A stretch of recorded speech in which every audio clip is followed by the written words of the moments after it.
What's good, tinfoil gang? Now this one is called The Box, because in this episode we're finally going to get to see that dream box in action. Luke is faced with a big problem. See, the ghouls at the Institute, they suspect that he's made enough progress, and he should be ready to graduate to the back half of the house by now.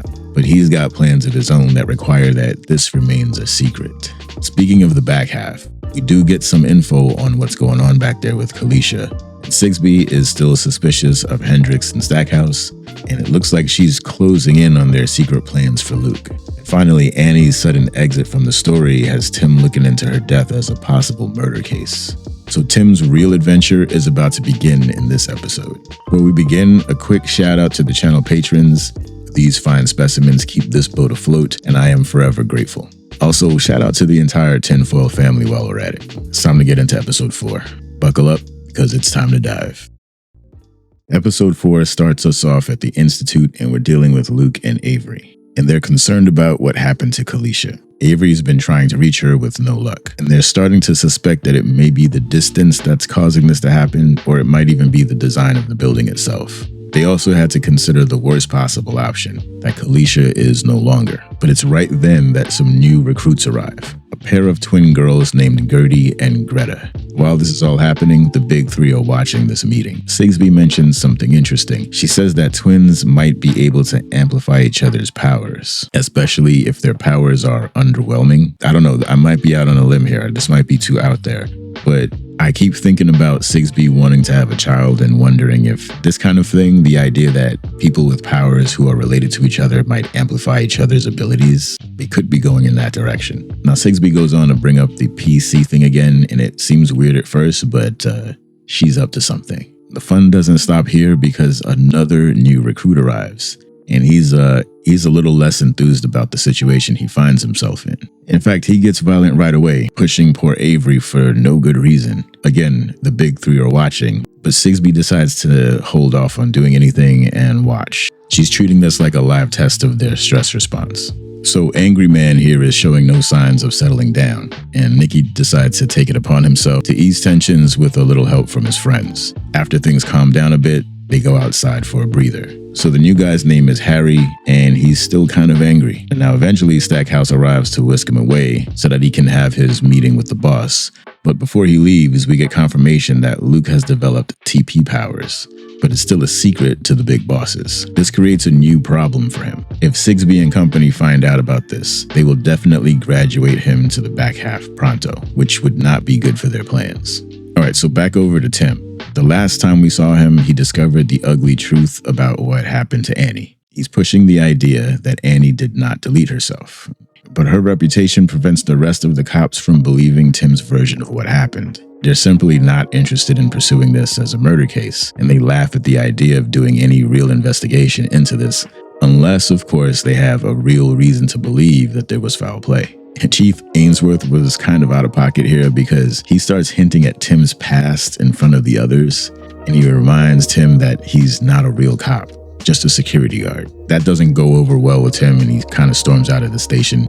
And he's followed by Wendy, and she's trying to explain that this was more about Ainsworth's ego than anything else. And she also admits that Ainsworth knew about those personal details because she told him, thinking it might help. At least the apology was real. But Tim here isn't letting this one go.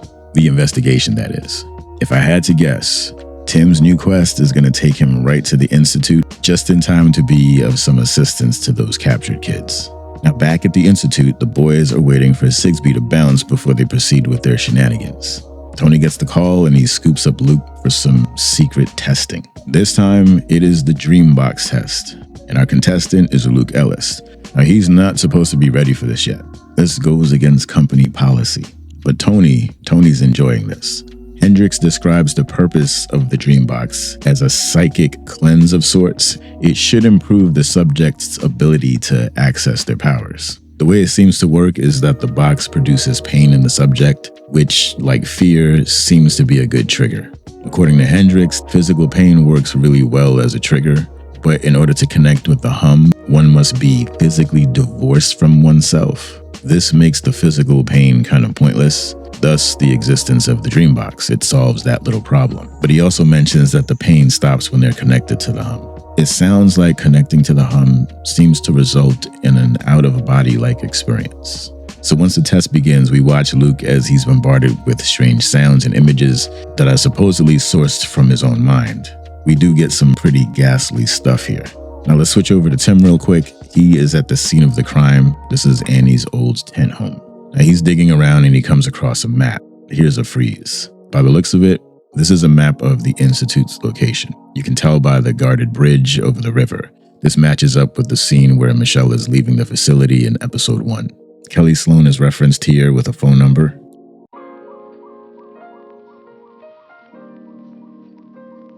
So Tim is still digging around and he spots an aluminum can with some lipstick on it. Now this is a clue that there's been some funny business because the vodka bottle doesn't appear to have any lipstick on it. And we know that Annie always wears lipstick. Not exactly case closed, but it's enough to work with. Now let's go back over to the Institute once again. We do get some good news here because Avery tells Luke that he's picked up on Kalisha again. He's back on his radar. We also learned that Avery can show others what he's able to see. The other cool thing about this is that Kalisha is able to see them too. One of the first things you'll notice is that Kalisha is wearing a very drab-looking uniform, and it matches the rest of the recruits back here. She looks kind of haggard and beat down. She mentions that everyone there is in a daze, suggesting that they may be under the influence of something that keeps them docile. We also learn that the hum is constant on this side. Even non-recruits can hear it. Now, the way she describes what's going on over there is a bit strange. She tells them that all they really seem to do is watch movies. But by the way she describes the movies, it sounds like what they're doing is peering into the minds of people on the outside while they do mundane things like brush their teeth. Is this practice for the real thing? This is pretty wild stuff. Before we leave this area, we do get to see Iris once again, and she looks gone. But it's interesting to note that she almost detects Luke and Avery's mental presence. Just like the other kids down here, she looks like a complete zombie. Now we also find out what Sparkler Night is. This is something that Sigsby had mentioned once before. It's apparently the night that they celebrate a recruit finally leaving the back half of the house once they're no longer needed. And as we all suspect, they may be actually disposing of these kids. Unfortunately, Kalisha can't confirm one way or the other. But Avery starts picking up on the source of the hum, and it's right behind a door marked recovery. And we all admit that this recovery sign isn't really fooling anybody. I don't think these kids are going home. Naturally, Luke and Kalisha want to know what's behind the door. So they ask Avery to use his powers to see what he can find. But he's way too freaked out to even try it. And in all of the excitement, he ends up disconnecting from Kalisha. The next day, Sigsby is scrubbing the video from last night to see if she can spot any suspicious activity. And she spots Hendricks getting up to some extracurricular activities with Luke. And we're going to come right back to this in a minute. But let's move over to the recreation area with the entire front half gang. Luke and Nikki are trying to convince George that the Institute is lying to them and that they should figure out what is behind that door as soon as possible, because this is where they're all going to end up eventually. With perfect timing, Sigsby pops onto the scene to request a word with Luke alone, just as it starts to pour rain outside. This conversation is pretty interesting. First, we learn that Sigsby is concerned about Luke's test scores not matching up with what she sees as clear progress. She's thinking maybe he's trying to hide his real power level. She also kind of inadvertently admits that she doesn't trust her colleagues when she reveals that she didn't know about the secret Dreambox test from the night before. So Luke immediately takes this opportunity to try and sow a little discord among them by pointing this out. Sigsby insists that she is not the bad guy once again, and you do get the impression that she truly believes this. But what she doesn't do is take this opportunity to tell us who that enemy really is. So Detective Tim visits Wendy at her home to discuss his private investigation into Annie's suspected murder. He brings with him the vodka bottle that he believes was part of the staging and proof of foul play. After seeing all of this, Wendy is on board with the idea that this does at least look a little suspicious. When they get around to the question of why she was deleted, Tim has a harder time trying to explain the conspiracy he thinks he's uncovered because it does sound pretty wild. But the fact that Annie called that plane crash before it happened, it's really hard to overlook. Wendy digs up an old yearbook and we get a clue about the students who passed away in that Red Steps incident that Annie was talking about. You know, the tragedy that involved the Sloan kid. Tim notices that the group of friends put the words Notre Pain or Our Bread under their names, and Wendy writes this off as an inside joke. but we already know that this is probably more than that. It's quite possible that these kids were a part of something secret, and it might have something to do with the Institute.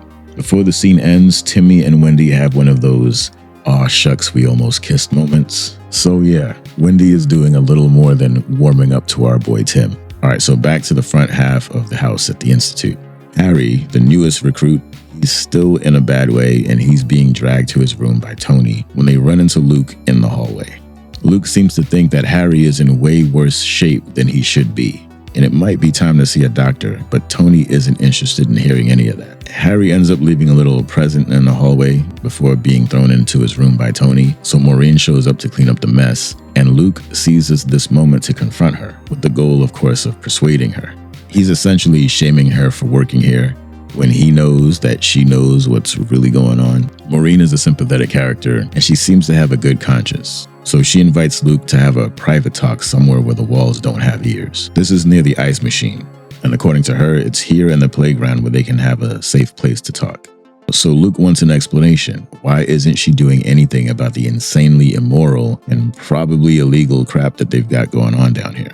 Maureen's response suggests that it's purely a fear thing, probably why she thinks it's better off to just not fight them at all. She essentially believes that she's powerless to do anything. Next, we learn that Maureen had a son, Jacob, but it sounds like she lost him. A detail that Luke only knows because of his TP powers, but this gets her to open up. And I do wonder if the loss of her son is related to the Institute itself. So Luke uses this opportunity to tap into her maternal instincts, but she's too afraid to act right now. But I think she'll come around when the time is right. So in our next scene, Luke is in La La Land. He's having some weird dreams. In this dream, he sees Harry and the twins, and it looks like Harry is still in bad shape, and the twins are there trying to get him to eat. Then, in a moment of rage, he picks up a dumbbell and strikes one of the kids with it. Luke wakes up immediately with a sinking feeling that this was not just a dream. So he books it over to Harry's room and calls for help. And they manage to get into the room, but just a moment too late. And unfortunately, it does not look like Greta is getting up anytime soon. So the big takeaway here is that Luke can see the future in his dreams, which could come in really handy. I'm sure he's going to find some way to use this to escape. So the next day, Sigsby shows up at breakfast in the cafeteria to greet a listless group of kids who are basically staring at their uneaten plates of food. The incident from last night with Greta, it kind of took a toll on them, and she's here to console them. At least that's what she wants us to think. Now, she claims that everyone is going to be okay and will make a full recovery, but the kids aren't buying it. Honestly, I don't even know why she bothered with this, because even Avery knows that's cat. But the intention here seems to be to control the narrative. So back over to Tim. Tim is off to do some investigating of his own, so he's definitely going into the Institute. As this is happening, Tony comes around to pick up Luke because it's time for another test. This time, it's a special test that Luke has to take, and it seems like this is happening because of the indiscrepancies in his previous tests. Now remember, it's important that they don't know that he's ready for the final Dreambox test yet. Luke needs to bide his time until he can make a proper jailbreak. Hendricks is also suspicious that Luke has TP powers and thinks he's just pretending not to, and they're about to put him through the ringer to answer that question once and for all. Now we do get some clarification on the TP-TK thing and whether it's normal to have both. Apparently the shots for dots testing thing should have awoken some TP powers in Luke, so they're wondering why that hasn't happened yet.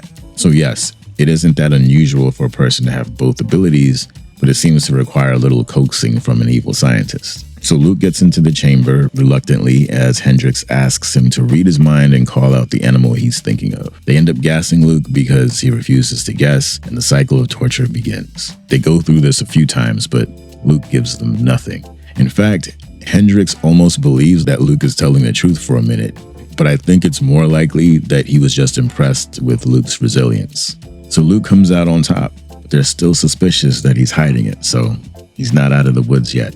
Okay, so it's conjugal session time with Hendricks and Sigsby, your favorite part of the show. Hold on a second. I'm just wondering right now if it's possible that Dr. Hendricks cut that test short with Luke because he was in a rush to get to this scene. Sigsby expresses a desire to slow things down a bit, so she confronts Hendricks about the secret PC tests on Luke. Hendricks immediately tucks tail and begs for forgiveness, and he even tries to toss Stackhouse under the bus.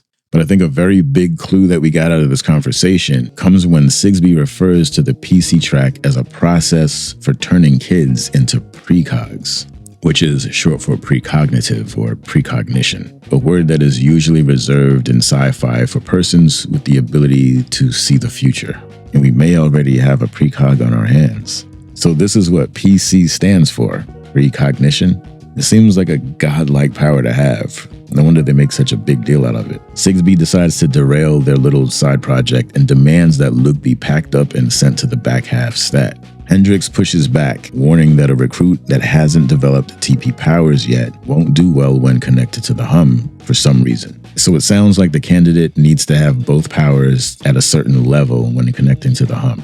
Noted. Also, it sounds like the outcome is not so good for the candidate who doesn't have those powers developed. Also noted.